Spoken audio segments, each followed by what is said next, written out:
So I'm probably going to ask a series as my different turns roll around on a similar theme. And that theme is related to eviction moratoriums, eviction bans, and experiences and encounters I've had, with that and your thoughts on the matter. So the first one is a common catchphrase, phrase that I hear in Southern California around it is that housing is a right, or housing is a human right. I know from being a housing provider that it's a product and a service. Yep. And I like, someone told me a good analogy that they said, well, you believe in the Second Amendment, the right to bear arms. And I said, yeah, sure. I pretty much, I guess. And they said, well, but you don't believe that I have the obligation, or the government has the obligation, to buy you a gun and to provide you with additional bullets each month. So with housing, I don't think there's no government role for either giving you a lump sum house up front or subsidizing it on a monthly basis. It's the same as, so in terms of whether any way that housing can be a right, the only way I can justify that at all is maybe, sure, it could be a right that the government can't prevent you from obtaining housing on your own in a market transaction. The government shouldn't be able to have some law that says group X is banned from obtaining housing. That's the only way I can see it. No, absolutely. I mean, you can't have a right to other people's stuff or to other people's services, right? The only rights you have are to be, in a sense, left alone, to be able to be protected, so that you can pursue your values, your rational values, right? That's it. You cannot have, so the sense in which you have a right to housing, it's the same sense in which you have a right to healthcare. It's the right to negotiate with a housing provider, a contract, to sign that contract if you can reach a mutual agreement, and to have that contract protected by the state, right? By the state's role is to protect that contract.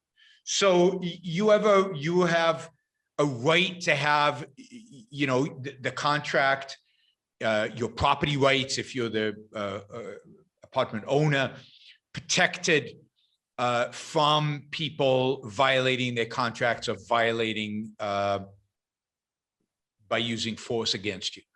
But you cannot. Rights are freedoms of action. They're not freedoms to stuff. They give you the right to act. You act free of coercion in pursuit of your values, right? So it's the freedom to act in pursuit of your values, free of coercion. Housing is a value. So you're free to act, to buy property, build a house, and that house would be protected, right? You have a right to engage in a contract with somebody else to provide you with the housing, provide you with rent, or whatever it is, rental housing, or whatever it happens to be.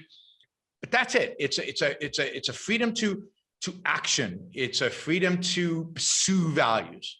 It's not a freedom. It's not a right to the value. Yeah, I hesitated to even bring it up in the past because it's just so obvious, but it's still happening, and it's heating up even more. I sat in on a public hearing. My county passed a new emergency ban just a few weeks ago, right? Vaccines are available for anyone who wants one right now, and this is the 5th extension of this ban, and Stanford law, white papers are coming out that eviction bans should be permanent. And, my gut said that this was coming, and it was just, it's an excuse. So I listened to the public comment for off and on for about 6 hours. And, I'll let someone else, give a chance to come back to it on my next turn, but I want to go through just some of the points on both sides, and where basically everyone just misses the mark.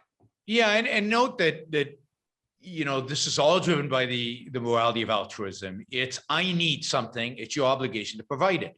If you have it, you're obliged to provide it. And it's your moral responsibility to provide it. And therefore, if that's true, if altruism is true, then I have a right to whatever I need. And that's the source of it, right? I have a right to whatever I need because that's what morality dictates, right? That's what morality says is your moral responsibility. This is why the real battle at the end is about altruism. It's about, the purpose of your life. And as long as altruism reigns supreme, freedom is ultimately not possible. We're going to be in decline, and they can claim any of your stuff as their own if they can make the argument that they need it. And clearly people need housing, right? They need food, they need healthcare. So those kind of are going to be the first things, but they're also going to need iPhones when it comes down to it. And they're going to need an automobile, and they're going to need all these things. And as they do, the government has to provide it for them. And this is the basis for the welfare states, the basis for all the socialism that we have around us. Yep. And it's such a losing argument. Some of the people who called into the virtual hearing who were housing providers made the argument of, well, people need to pay rent because I have to pay, I have expenses, I have a mortgage, I have this and that. And then it's just in a battle of who needs something more, which is irrelevant, and you can never win. And it's just a downward spiral, and it's just not the issue. Absolutely. So the competition becomes who needs it more. Yeah. And you're not going to win that one. You're not going to win that one. Now, in a sense, you can, because they can't get their housing unless you provide it for them. So yes, right now, maybe they win, but in the long run, they lose. But in the long run, it's lose-lose. In the long run, everybody loses. But, conservatives have always combated socialism, the expansion of socialism, by this argument that they need more, or the capitalists need it more. Nobody believes it. Doesn't work. All right, thanks, Matt. Sorry you're having to go through it. It's you and Phil. God.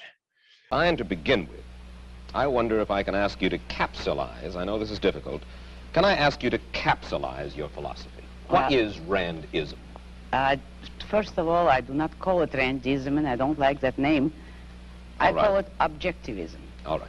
Meaning a philosophy based on objective reality. Now let me explain it as briefly as I can.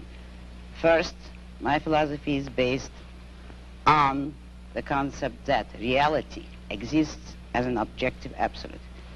That man's mind, reason, is his means of perceiving it. And that man needs a rational morality. I am primarily the creator of a new code of morality which has so far been believed impossible, namely a morality not based on faith. On faith? Not on faith, not on arbitrary whim, not on emotion, not on arbitrary edict, mystical or social, but on reason, a morality which can be proved by means of logic, which can be demonstrated to be true and necessary. All right, all right. Now, may I define what my morality is? All right. Because this is merely an introduction.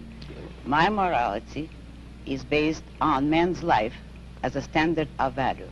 And since man's mind is his basic means of survival, I hold that if man wants to live on earth and to live as a human being, he has to hold reason as an absolute, by which I mean that he has to hold reason as his only guide to action, and that he must live by the independent judgment of his own mind, that his highest moral purpose is the achievement of his own happiness, and that he must not force other people, nor accept their right to force him, that each man must live as an end in himself and follow his own rational self-interest. All right, before we go on, reminder, please like the show. We've got 163 live listeners right now, 30 likes. That should be at least 100. I figure at least 100 of you actually like the show. Maybe there are like 60 of the Matthews out there who hate it. But at least the people who are liking it, you know, I want to see a thumbs up. There you go. Start liking it. I want to see that go to 100. All it takes is a click of a thing. Whether you're looking at this, and you know, the likes matter. It's not an issue of my ego. It's an issue of the algorithm. The more you like something, the more the algorithm likes it. So, you know, and if you don't like the show, give it a thumbs down. Let's see your actual views being reflected in the likes. But if you like it, don't just sit there. Help get the show promoted. Of course, you should also share, and you can support the show at JeronBrooksShow.com/support, or on Patreon or Subscribestar or Locals, and show your support for the work, for the value hopefully you're receiving from this. And of course, don't forget, if you're not a subscriber, even if you just come here to troll, or even if you're here like Matthew to defend Marx, then you should subscribe, because that way you'll know when to show up. You'll know what shows are on, when they're on. You'll get notified, right? So, yes, like, share, subscribe, support. Like, share, subscribe, support. There you go. Easy. Do one or all of those, please.